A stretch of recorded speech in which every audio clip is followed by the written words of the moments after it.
My name is Renate Nyborg. I'm the CEO of Tinder, and I have the honor of allowing people all over the world to experience the magic of human connection.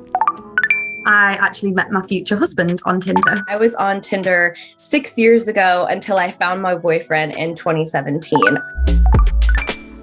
As the first female CEO of Tinder, do you feel more of a responsibility towards women on the app? I felt like we could do more to specifically focus on the experiences women were having. We increased the number of women on the product team, so the people designing the experiences, the technologies on the app, by 30%. Does more need to be done to increase the awareness of the safety features on Tinder? Since I became CEO, we've started making trust and safety the heart of some of our marketing campaigns. I think that safety features could be a bit better. I personally didn't have any negative safety experiences. I feel like I have to be extra cautious about my safety. I mean, being a South African woman, South Africa is not the safest country for women already. On Tinder, we encourage everyone to be verified.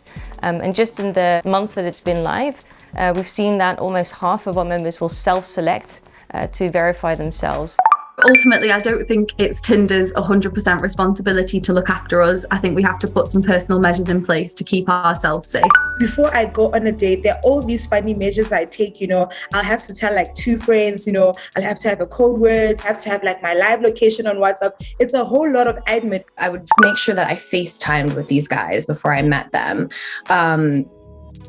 I wouldn't just go out with them, not having actually seen that their photo matched the person that they were.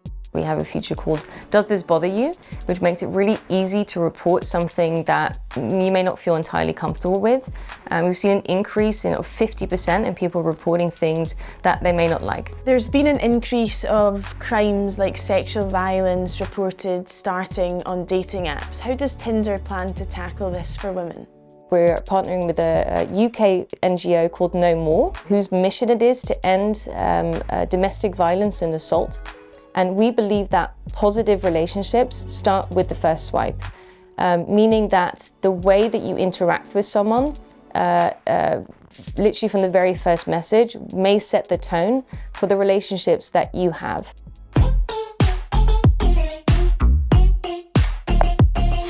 What's your future vision for Tinder? I believe that from the next decade onwards, most new connections, most new relationships will start online.